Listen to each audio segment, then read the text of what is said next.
Hello guys, welcome back to my channel Sports world.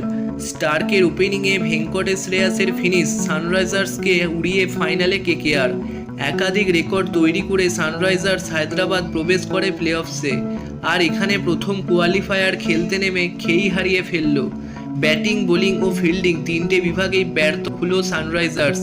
ফলে 13 ওভারেই জয়ের জন্য রান তুলে ফেলল কেকেআর এবং প্রবেশ করল ফাইনালে। চলতি আইপিএলে গ্রুপ স্তরে যেই দলকে সবচেয়ে বিধ্বংসী মনে হয়েছিল সেই সানরাইজার্স এবার তাদের ইমেজের পুরো উল্টো ম্যাচ খেলল।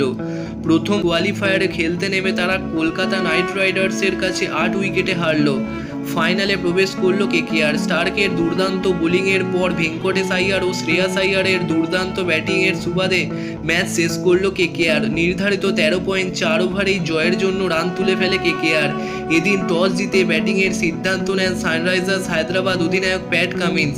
শুরু থেকেই ব্যাট চালিয়ে বড় রান তোলার লক্ষ্যমাত্রা ছিল তার, কিন্তু সেই পরিকল্পনা ভেস্তে যায় সৌজন্যে কেকেআরের বোলিং বা আরও ভালো করে বলতে গেলে কামিন্সের জাতীয় দলের সতীর্থ মিচেল স্টার্ক। সানরাইজার্সের টপ অর্ডারে ধস তিনিই ধরান। প্রথমে ফেরেন ট্র্যাভিস হেড। এই নিয়ে পরপর দুটো ম্যাচে এইভাবে আউট হলেন তিনি। শেষ ম্যাচে তাকে অর্শদীপ সিং আউট করেছিলেন আর এবার তাকে ফেরালেন মিচেল স্টার্ক। এরপর ফেরে অপর এক বিধ্বংসী ওপেনার অভিষেক শর্মা, 3 রান করেন তিনি। এরপর আউট হন নীতিশ রেড্ডি, 9 রান করেন তিনি। স্টার্কের বল বুঝতে না পেরে উপরে ক্যাচ তোলেন। গুরবাজ ধরতে ভুল করেননি। এরপর ঠিক পরের বলে আউট হন শাহবাজ আহমেদ। শুরুর 4 জন কম রানে ফেরার পর চাপ বাড়ে সানরাইজার্সের ওপর। সেই সময় দলের হাল ধরেন রাহুল ত্রিপাঠী ও হেনরি ক্লার্কসন। 62 রানের পার্টনারশিপ তৈরি করেন তারা। 55 রানে রাহুল ত্রিপাঠী ফেরার পরের বলেই ফেরেন সানবীর সিং। তিনি দলের ইম্প্যাক্ট প্লেয়ার ছিলেন, কিন্তু ইম্প্যাক্ট ফেলতে পারলেন না। এরপর 16 রান করে আউট হন আব্দুল সামাদ। কামিংস শেষে এসে 24 বলে 30 রানের একটা ইনিংস খেলেন। এটা না হলে হয়তো আরও কম রানে আটকে যেতে হতো সানরাইজার্সকে। ফলে 19 ওভার 3 বলে 159 রান তাড়া করতে নেমে কেকেআর দ্রুত রান তোলার চেষ্টা করে। সেই চেষ্টা ফলপ্রসূ হয় তাদের। রহমানুল্লাহ গুরবাজ দ্রুত রান তোলার দিকে নজর দেন। চলতি আইপিএলে প্রথম ম্যাচ খেলতে নেমেছেন তিনি, কিন্তু সেটা বোঝার উপায় নেই।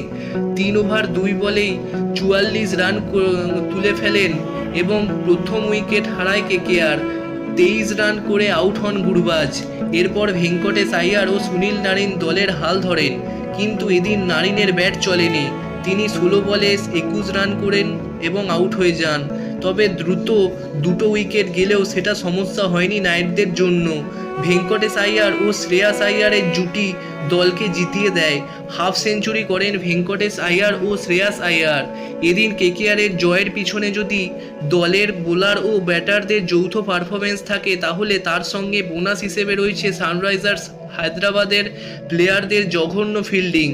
একাধিক ক্যাচ তারা মিস করে।